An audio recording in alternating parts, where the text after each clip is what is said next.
¿Y si la confusión que sientes no fuera un fallo tuyo, sino la señal de que te están cambiando la brújula? ¿Y si llamar opinión a todo fuera la forma más elegante de rendirse ante el más fuerte?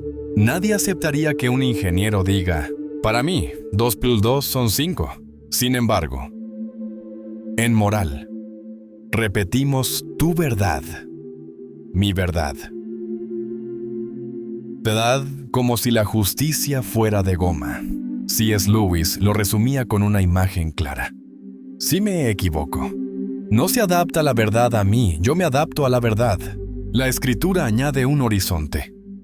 La verdad os hará libres. Juan 8:32. Razón y fe. Juntas. No para gritar, sino para sanar. Bienvenido a Voz de Fe. En este espacio de cristianismo pensamos con calma. Hacemos oración y aprendemos a esperar en Dios sin anestesiarnos. Exploraremos por qué hay una ley natural escrita en el corazón, por qué existe progreso moral verdadero y cómo vivir hoy con una esperanza que no dependa de la última tendencia. En los próximos minutos, te invito a un viaje honesto, desmontar el relativismo sin odio y reconstruir una vida con dignidad, justicia y paz.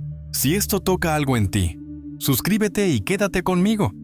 Quizá hoy vuelvas allá a escuchar la música de la verdad. Dicen que no existen verdades morales absolutas. Lo dicen con aplomo. Como si acabaran de enunciar una ley universal.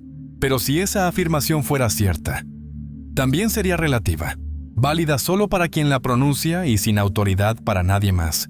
Aquí asoma la primera grieta. El relativismo moral se niega a sí mismo en el mismo acto de afirmarse. Es como declarar con certeza, nada es cierto. Nada es cierto, si nada es cierto. Tampoco lo sería esa frase. En la vida real, lo notamos más deprisa que en un aula. Imagina que en tu trabajo alguien manipula tus horas para quedarse con tu descanso. Cuando protestas, te responden, según mis valores, esto no es injusto. ¿De verdad aceptarías que todo quedara ahí? En el reino de los gustos, no. Te indigna porque, sin haber hecho un curso de filosofía, apelas a algo que sientes común. La justicia. No dices, no me gusta. Dices, no es justo. Y al decirlo, invocas un estándar que no depende de tu preferencia ni de la suya, sino de algo que aspira a valer para todos. El relativismo. Sin embargo, juega a dos bandas. Por un lado afirma que todo es cuestión de perspectiva. Por otro, se presenta como una perspectiva que todos deberíamos adoptar. No lo sirven como un simple me gusta, sino como una tesis obligatoria en la conversación pública. Esa tensión interna lo delata. Cuando alguien te dice, solo hay opiniones, está formulando más que una opinión. Está proponiendo una regla que afecta a todas. C.S. Lewis lo explicaba con sobriedad y sentido común. Si me equivoco en una suma, no es la aritmética la que se adapta a mí. Soy yo quien debe corregirse para ajustarse a la aritmética. Si esto es verdad en el campo frío de los números, donde no se juega la dignidad de las personas, ¿qué nos hace pensar que en el campo más delicado de la moral todo es maleable? Quienes dicen que la verdad moral es plástico suelen exigir, sin embargo, que se respeten ciertos derechos, y hacen bien, pero al exigirlos, reconocen que no están pidiendo un capricho, sino reclamando algo debido. Permíteme bajar un escalón más a lo cotidiano. Una compañera de oficina denuncia que han ascendido a otro con menos méritos porque cae bien en la reunión. Alguien suelta. Cada empresa tiene su cultura. Aquí funciona así. La frase parece realista, pero encubre un desorden que todos perciben. Si la cultura justifica cualquier cosa, entonces ninguna corrupción podría ser criticada desde dentro. El relativismo se convierte en un salvoconducto para el abuso. Y, como advirtió Lewis, cuando la conversación moral se degrada a me gusta, no me gusta, el árbitro final deja de ser la verdad y pasa a ser el poder. La Biblia, con su lenguaje simple y directo, advierte de este trueque. Hay de los que llaman a lo malo bueno y a lo bueno malo. Y 5:20. No se trata de un grito de pánico, sino de una constatación antropológica. Cuando confundimos las etiquetas, cuando maquillamos el mal como si fuera bien por conveniencia o miedo, no cambiamos la realidad, nos cambiamos a nosotros, y casi siempre para peor. La conciencia se embota, la empatía se enfría, y la comunidad se vuelve un lugar inseguro para los más frágiles. Hay quienes objetan: el desacuerdo prueba que no hay verdades morales, pero el desacuerdo no prueba inexistencia, prueba que necesitamos razonar mejor y amar más la verdad. También discutimos en ciencia y, sin embargo, nadie deduce que no existan leyes físicas. El desacuerdo es la condición de la búsqueda, no la excusa para renunciar a ella. Es más, el modo en que discutimos sobre moral, apelando a razones que pretendemos comprensibles para cualquiera. Sugiere que seguimos tratando la ética como si fuera un terreno de verdad y error, no de meros gustos. Otra objeción dice: la moral cambia según las épocas. Claro que cambian las costumbres y las aplicaciones, pero de ahí no se sigue que los principios sean ilusiones. Cambia la moda de los sombreros de copa, no cambia la intuición de que traicionar a un amigo es indigno. Cambian los códigos penales, no cambia la convicción de que torturar por diversión es perverso. Cuando nuestra hija dice no es justo, aunque nadie le haya dado una lección formal de ética, no está importando una consigna cultural al azar, está reconociendo, torpemente pero de verdad, que hay un orden que la precede. El relativismo promete tolerancia, pero a menudo produce silencio cómodo ante la injusticia.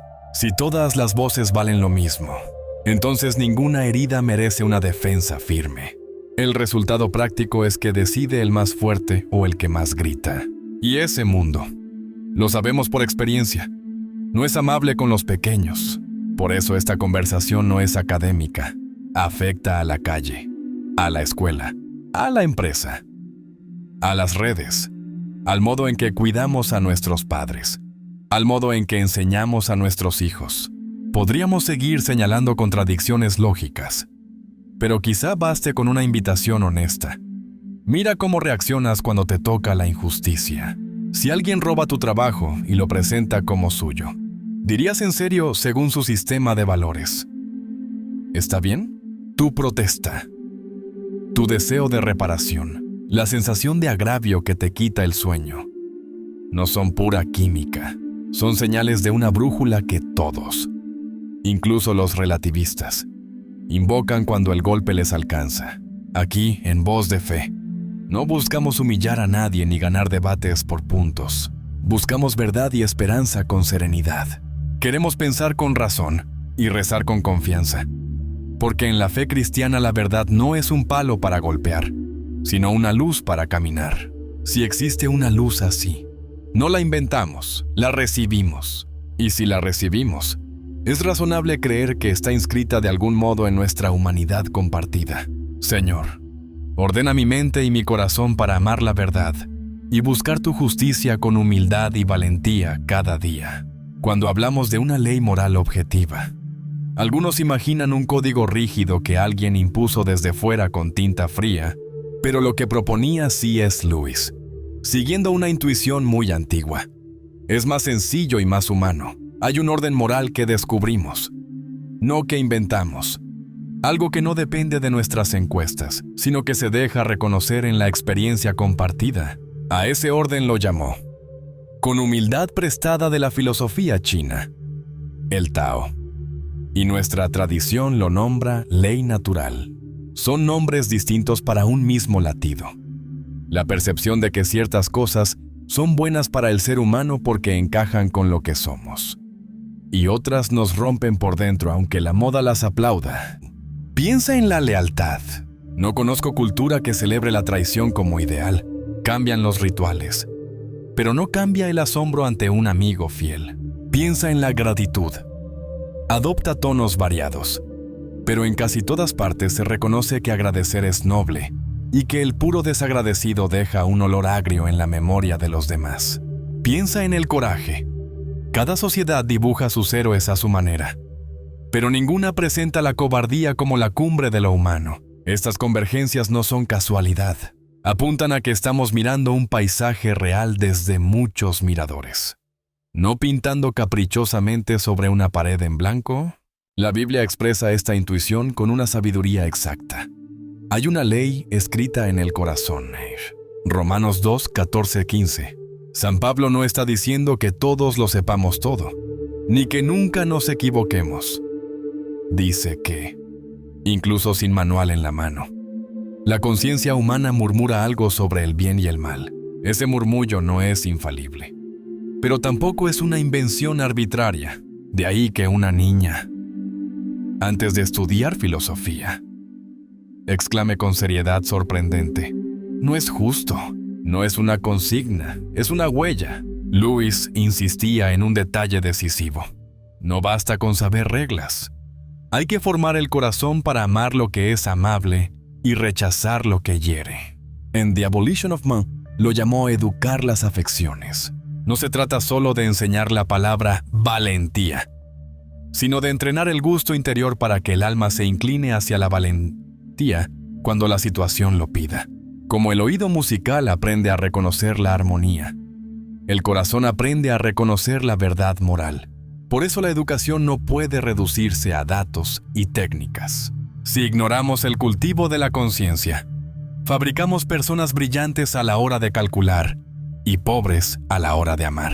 Pero las culturas difieren, nos recuerdan. Es verdad, difieren en aplicaciones, en circunstancias y, muchas veces, en los hechos que creen estar delante. Ahí está el meollo. La diferencia entre principios y aplicaciones es como la diferencia entre la música y sus arreglos. El principio dice: no traiciones a quien confía en ti. La aplicación concreta puede enredarse con 1000 preguntas sobre contextos, errores, ignorancias, miedos y, sin embargo, cuando vemos una traición sin excusa, algo dentro se revuelve. Ese algo no es propaganda, es el Tao recordándonos que, pese a la niebla, hay un norte. Déjame llevarlo a la mesa de casa. Una madre cuenta que su hijo pequeño, sin saber gramática moral, se enfada cuando el hermano mayor se sirve el trozo de pastel más grande y, para colmo, declara sin rubor: «Me tocaba a mí porque yo lo vi primero». Nadie le ha explicado a ese niño la justicia distributiva. Sin embargo, protesta desde una percepción innata de equidad. ¿Se equivoca a veces? Sí. Confunde su deseo con la justicia. Sí. Pero no inventó de cero el concepto de justo. Lo reconoció como se reconoce un rostro querido entre la multitud. En la calle lo notamos a diario. Cuando alguien se queda sin asiento en el metro y otra persona se levanta para cederlo, sentimos una aprobación que va más allá de nuestras ideologías. Cuando un conductor se cuela en la fila con descaro, sentimos una protesta que no necesita argumentario. El Tao no aparece como una voz de trueno, sino como una afinación interior que, si no la entrenamos, se desafina, pero si la cuidamos, puede guiar con sorprendente seguridad. La fe cristiana no contradice esta experiencia, la ilumina. Dice: ese orden no es un azar moral, sino reflejo del carácter de Dios que ha creado el mundo con sentido.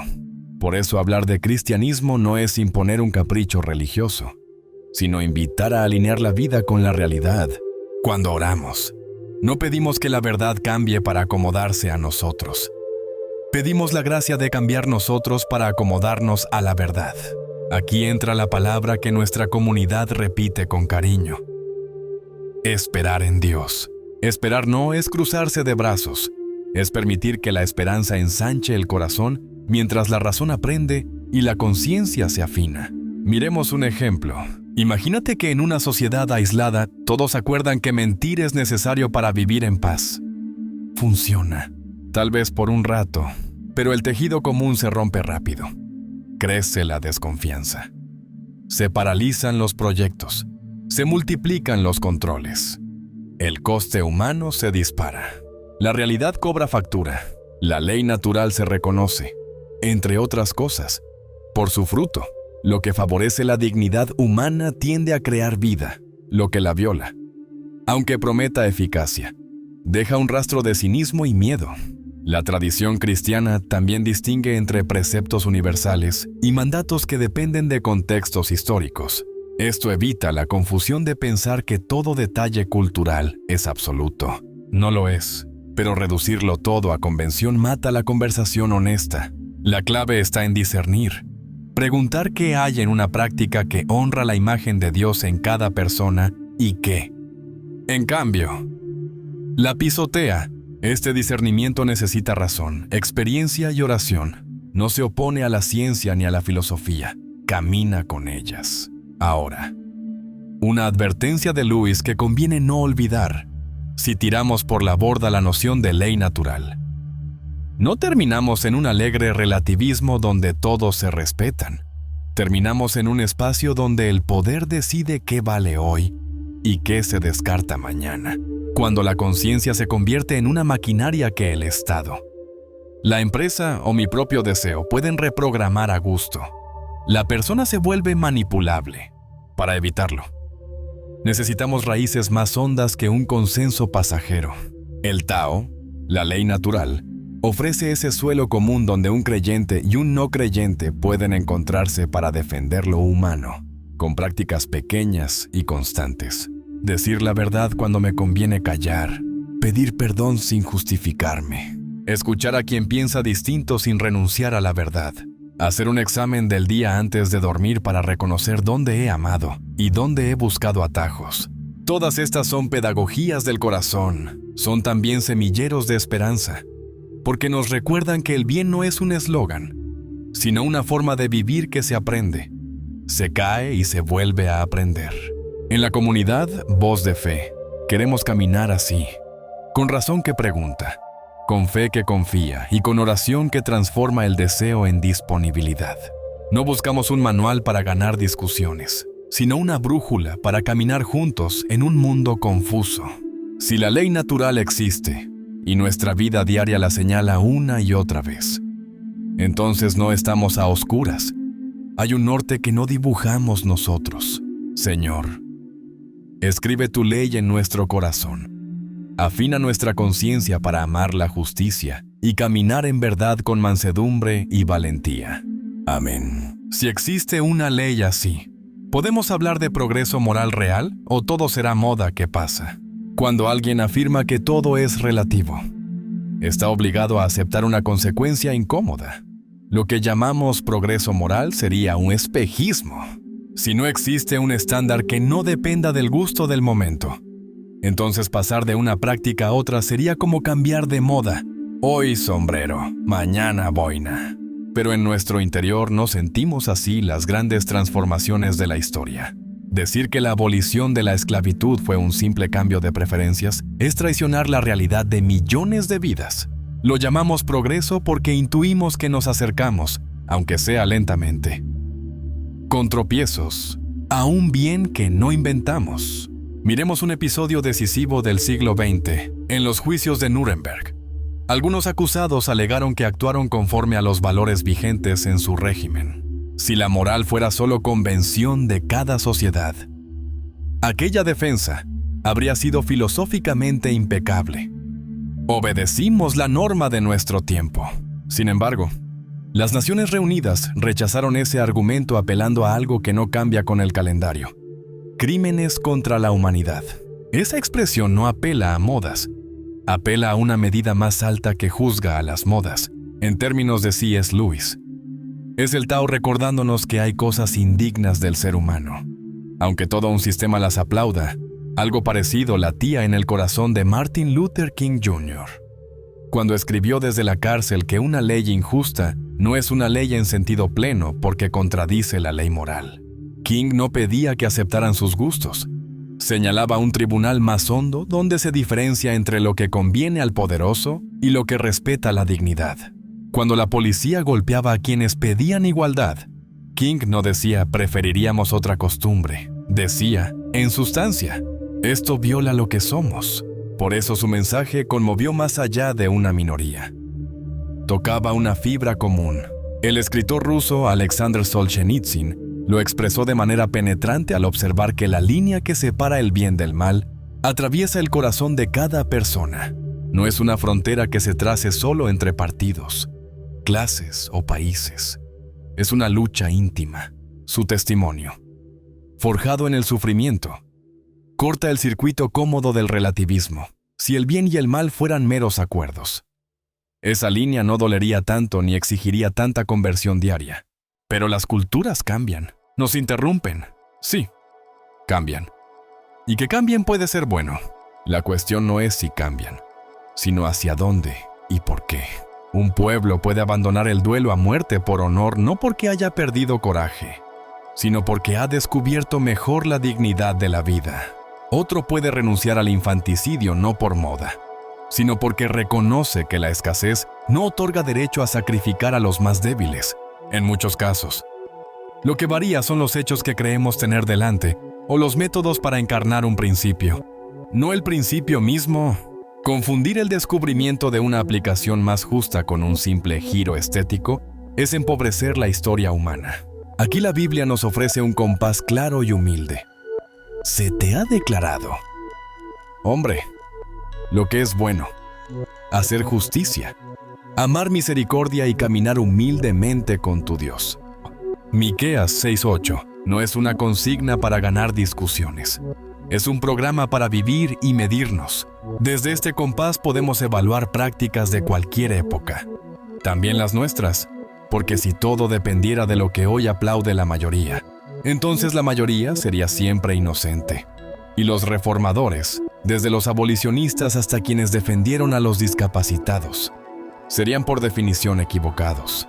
Pero la historia honra a quienes, contra la corriente, escucharon un llamado que venía de más lejos. C.S. Lewis subrayaba que llamar progreso a cualquier cambio es como llamar viaje a cualquier movimiento. No basta con moverse, importa la dirección. Si nos alejamos del puerto, solemos llamarlo pérdida, aunque el viento sea favorable. De ahí que necesitemos un norte para decir mejor o peor con sentido. La ley natural funciona como esa estrella. No nos muestra todos los detalles, pero nos orienta. Gracias a ese norte podemos arrepentirnos cuando erramos y celebrar cuando damos un paso real hacia la justicia. Quien teme la palabra objetivo piensa que estamos proponiendo una rigidez sin compasión. Al contrario, una medida objetiva nos permite corregirnos con esperanza. Si hay verdad, puedo acercarme a ella. Si todo es invención, solo me queda negociar o imponer. La experiencia muestra que cuando una sociedad abandona la pretensión de verdad, no se vuelve más dulce, se vuelve más cínica. El lenguaje se llena de eufemismos para maquillar lo que duele nombrar. La conciencia se adapta como un músculo al sofá. Y el poder, político, económico o emocional, ocupa el lugar de la razón. No lo borramos ni lo glorificamos, lo examinamos a la luz de ese compás. Reconocemos sombras, agradecemos luces y aprendemos. La fe cristiana añade una posibilidad preciosa: perdón y sobración. No estamos condenados al eterno retorno de los errores. Tampoco estamos autorizados a llamar bien a lo que ayer denunciábamos solo porque hoy conviene. Por eso, en Voz de Fe, hablamos de oración y de esperar en Dios, no como evasión, sino como una disciplina que nos da paciencia para reformar sin odio, firmeza para amar la justicia sin venganza, y esperanza para no rendirnos cuando el paso es lento. El progreso moral auténtico no consiste en que la mayoría sonría al mismo tiempo, sino en que crece el respeto efectivo a la dignidad humana, especialmente de quienes no tienen voz. Cuando eso ocurre, cuando una ley protege mejor al débil, cuando una costumbre deja de humillar, cuando un barrio aprende a cuidar a sus ancianos, sentimos, con discreta alegría, que hemos dado un paso hacia casa. Y ese paso no depende de la moda, responde a una realidad que nos precede y nos convoca. Señor, muéstranos a hacer justicia, amar la misericordia y caminar humildemente contigo. Danos lucidez para distinguir progreso real de simple novedad y valentía para elegir lo que honra la dignidad de cada persona. Amén. Ahí empieza la pendiente del subjetivismo. El relativismo cultural suele empezar con una afirmación que parece prudente. Cada cultura tiene su moral. Pero, si seguimos la lógica, pronto aparece una pregunta inevitable. ¿Qué pasa cuando dentro de la misma cultura conviven subculturas con códigos opuestos? Para no imponer, concedemos que cada grupo tenga su verdad. El siguiente paso llega sin ruido. ¿Y por qué no cada familia? Y, por último, ¿por qué no cada individuo? La cuesta abajo es suave, casi amable, cuando queremos darnos cuenta. Hemos llegado a la estación final. Lo correcto es lo que yo siento ahora. En ese punto, las palabras bien y mal pierden densidad, y la convivencia se vuelve un pulso entre voluntades. C.S. Lewis lo mostró con dramatismo literario en That Hideous Strength a través de Frost, un personaje que ha reducido la moral a impulsos. Al renunciar a la ley natural, ya no distingue entre lo noble y lo ruin. Todo se mide por utilidad inmediata. Es un hombre brillante y, a la vez, deshabitado. La ficción de Lewis no es un sermón, es un espejo. Cuando convertimos la conciencia en una máquina de preferencias, cualquiera puede reprogramarla. El Estado, la publicidad o mi propio deseo cuando le conviene. El resultado no es libertad madura, sino fragilidad. Bajemos a casa, donde la teoría se hace carne. Marta y Julián tienen 2 hijos adolescentes. En nombre de la autenticidad, cada uno empezó a practicar su regla. Yo tengo mi verdad. El mayor, cuando llega tarde, dice que su reloj va distinto. El pequeño, para no barrer, argumenta que su orden consiste en vivir creativamente entre montones. Al principio, los padres se rieron, les pareció una fase. En pocas semanas, la cocina amanecía con platos sucios, las facturas no se pagaban, las tareas del colegio se improvisaban de madrugada y todos discutían por nimiedades. No era solo desorden, era falta de paz. Lo que cada uno llamaba libertad era, en realidad, un pequeño reino absoluto que chocaba con los otros. Una noche, Marta explotó. «Estoy cansada de pelear por todo». Curiosamente, aquel grito abrió la posibilidad de hablar de verdad. Julián propuso algo muy sencillo: apagar móviles media hora, sentarse a la mesa y orar en silencio 1 minuto antes de conversar. No impusieron un reglamento interminable. Hicieron 3 acuerdos. Primero, paciencia para escuchar sin interrumpir. Segundo, buscar la paz concreta de la casa. Platos limpios, horarios básicos, promesas cumplidas. Tercero, confianza. Cuando alguien falle, no humillarlo, sino ayudarlo a reparar. Decidieron también una frase común para las discusiones: ¿qué es justo para todos? No solo para mí. No fue mágico. Durante meses tropezaron, pero poco a poco, la casa recobró esperanza. No porque desaparecieran los desacuerdos, sino porque dejaron de llamar verdad a cada capricho y comenzaron a acordar lo que honra a todos. El subjetivismo promete liberarnos del juicio ajeno, pero nos entrega a una tiranía íntima, la de mis impulsos del momento. La Biblia advierte con sobriedad: hay caminos que a uno le parecen rectos, pero su final es pérdida.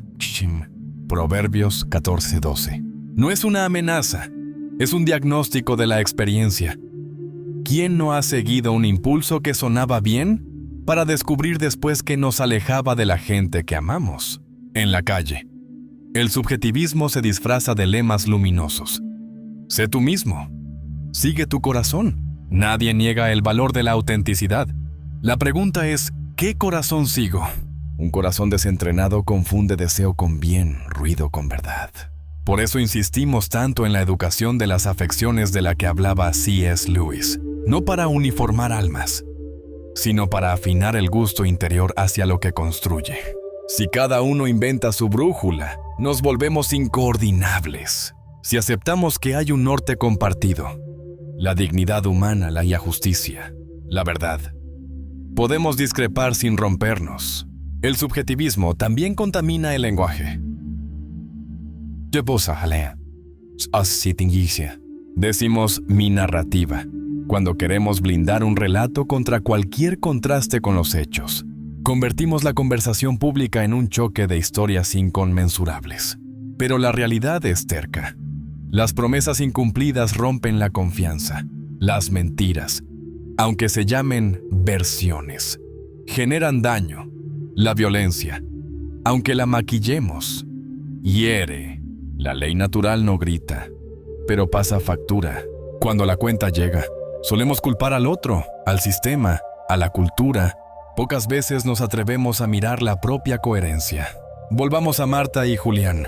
Un día, el pequeño confesó que estaba copiando en los exámenes. «Es mi forma de sobrevivir. Todos lo hacen», dijo en otro tiempo. La discusión habría terminado en castigo y silencio. Ahora, con la disciplina de paciencia, paz, confianza. Hablaron despacio. Julián le preguntó, si todos hicieran lo mismo, ¿podríamos confiar en las notas de nadie? El chico se quedó callado. Al cabo, acordaron devolver el examen, pedir perdón y empezar de cero. No fue heroísmo romántico, fue un acto de realismo moral. Días después, el hijo mayor, sin que nadie lo exigiera, lavó los platos de todos para equilibrar. Dijo riendo, lo que parecía una casa rígida se convirtió en un espacio de libertad habitada.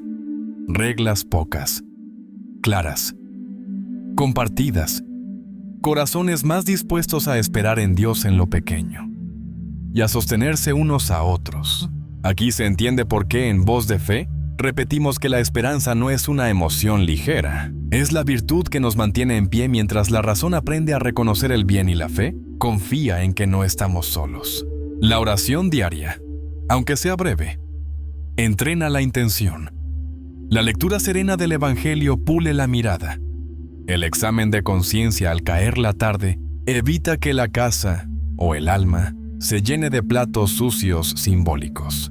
Todo esto no suprime el conflicto, pero evita que lo llamemos verdad privada y lo dejemos crecer. El último escalón del subjetivismo es sutil. No contentos con decidir qué es bien para mí, me invento a mí mismo cada día, como si la identidad fuera una hoja en blanco. La fe cristiana responde con ternura y firmeza. No eres tu propio proyecto aislado, eres amado y llamado. Esta afirmación no es una jaula, es un descanso. Saber que hay un sentido en la realidad nos permite decir que no a impulsos que nos rompen y decir que sí a lo que nos hace más humanos. Aunque cueste, Señor, danos paciencia para escuchar, paz para ordenar la casa y confianza para volver a empezar cada día.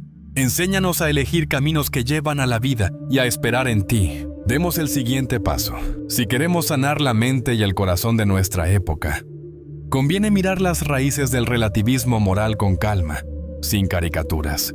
Una parte nace como reacción comprensible a moralidades autoritarias que confundieron lo esencial con lo cultural, imponiendo cargas donde bastaba la prudencia.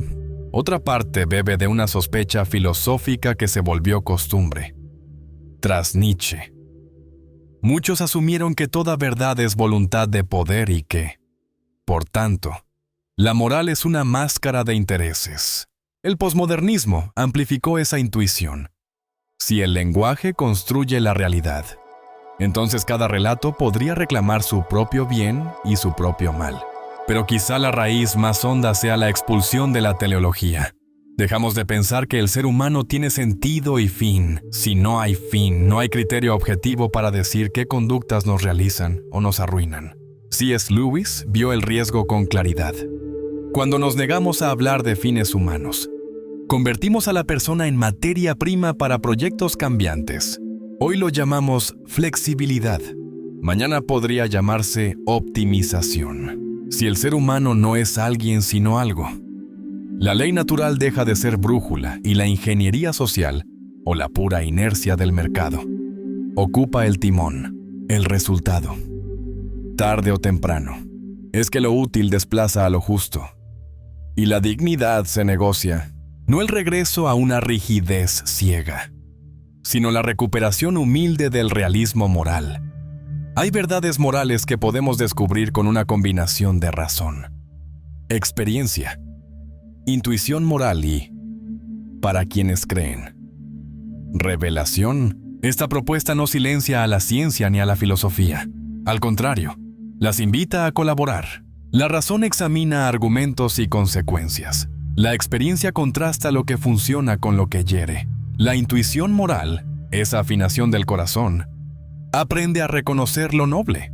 La revelación ofrece una luz que no fabricamos y que, cuando es auténtica, no contradice la realidad, sino que la ilumina. La Escritura lo expresa con dos frases que muchos llevan grabadas. La primera, la verdad os hará libres. Shif. Juan 8:32. No dice, os hará rígidos, ni os hará temerosos, os hará libres. Libertad no como capricho, sino como capacidad de elegir el bien que nos hace más humanos. La segunda, no os conforméis a este mundo, transformaos por la renovación de la mente. Que así, Romanos 12:12. Si todo fuera relativo, no habría nada a lo que conformarse ni nada que renovar. Pero la llamada existe porque hay criterio, y hay criterio porque hay verdad. Ahora bien, ¿qué hacemos cuando la justicia parece tardar? Cuando las estructuras son lentas y la vida duele. Aquí entra una palabra que queremos rehabilitar: esperar en Dios. Esperar no es cruzarse de brazos ni ceder la ciudad al cinismo. Esperar es poner el corazón a trabajar con paciencia. Mientras la razón sigue pensando, la conciencia sigue formándose y la voluntad sigue practicando el bien posible de hoy. La espera que propone la fe cristiana no anestesia, fortalece. Permíteme contarte una historia sencilla. Lucía, con 16 años, administrativa en una pyme, perdió su empleo en plena reestructuración. No encajas en el nuevo perfil, le dijeron durante semanas. La casa olió a derrota. Lucía rezaba en voz baja. Dios, no entiendo tus tiempos. Mandó currículos, recibió silencios. Un día, la invitaron a voluntariar en un comedor social de su parroquia. Para despejar la mente, le dijeron, allí aprendió a escuchar currículos rotos, hombres y mujeres con títulos, oficios, heridas. Su oración cambió de tono. Menos, dame ya. Más, ordena mi corazón. Muéstrame el siguiente paso. 3 meses después, una antigua proveedora la llamó. Buscaban a alguien que supiera organizar con paciencia. Y alguien del comedor había hablado de ella. La empresa pagaba menos que la anterior, pero tenía algo que Lucía no había visto antes: una cultura explícita de cuidado, horarios razonables y la posibilidad de coordinar un pequeño programa de apoyo para empleados en dificultad. No fue un milagro espectacular, dice. Fue tiempo de Dios. Me formó por dentro para reconocer el lugar donde podía servir mejor. Esta historia no pretende ser receta, solo ilustra 3 principios que proponemos hoy. Espera, no como pasividad, sino como disciplina que deja espacio a la verdad para trabajar en nosotros. Tiempo divino. No todo bien llega según nuestro reloj. A veces la demora evita atajos que nos romperían. Confianza. No ingenuidad, sino decisión de creer que Dios no abandona lo que crea, que en su providencia caben nuestras decisiones, nuestros errores y nuestros reintentos. Estos principios no sustituyen la acción, la orientan, con prácticas pequeñas que forman la libertad. Una oración de la mañana, aunque sea Señor, ordéname por dentro, para alinear el día. Una lectura breve del Evangelio para que la mente se renueve. Un examen al anochecer. ¿Dónde busqué la verdad? ¿Dónde me excusé? ¿A quién necesito pedir perdón? Un gesto semanal de gratitud. Escribir 3 bienes concretos, para que la esperanza no sea eslogan, sino memoria.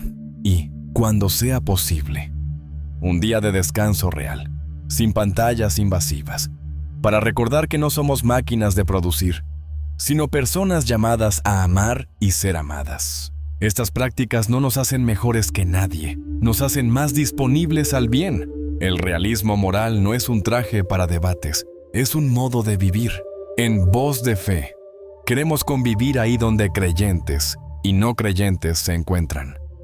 En la defensa de lo humano, en la búsqueda honesta de la verdad y en la decisión de no llamar bien a lo que daña aunque convenga. Si este camino te sirve, únete a la comunidad, piensa con nosotros, ora con nosotros y comparte este contenido con quien lo necesite, no para ganar números, sino para multiplicar esperanza. Señor, renueva nuestra mente y ensancha nuestro corazón. Enséñanos a esperar en ti sin rendirnos, a reconocer tus tiempos sin fatalismo y a caminar en la verdad que libera. Amén. Si hasta aquí te resuena este norte, demos un último paso, aterrizarlo en una promesa y una oración final para el camino. Si al inicio te preguntabas si la confusión era un fallo tuyo, quizá hoy descubres que no, te estaban cambiando la brújula. No necesitamos gritar para volver a orientarnos. Basta con volver al norte humilde de la ley natural, dejar que la razón piense y que la fe en Dios encienda la esperanza. No todo es opinión, hay un bien que no inventamos y una dignidad que no se negocia. La promesa es sobria y firme. Quien espera en el Señor encuentra corazón para seguir. Espera, sé valiente, que tu corazón se fortalezca. Sal 27:14. La verdad no esclaviza, libera. Y al renovar la mente, aprendemos a reconocerla sin miedo. Señor, toma nuestra razón y nuestro deseo. Escribe tu ley en el corazón. Danos paciencia para escuchar, paz para elegir lo que construye y confianza para esperar en ti en tus tiempos. Haznos artesanos de justicia y de esperanza. Amén. Si este mensaje te ayudó, suscríbete y compártelo. Y escribe en comentarios: Dios está conmigo. Yo espero en Dios. Nos vemos en los próximos vídeos. Seguimos caminando juntos.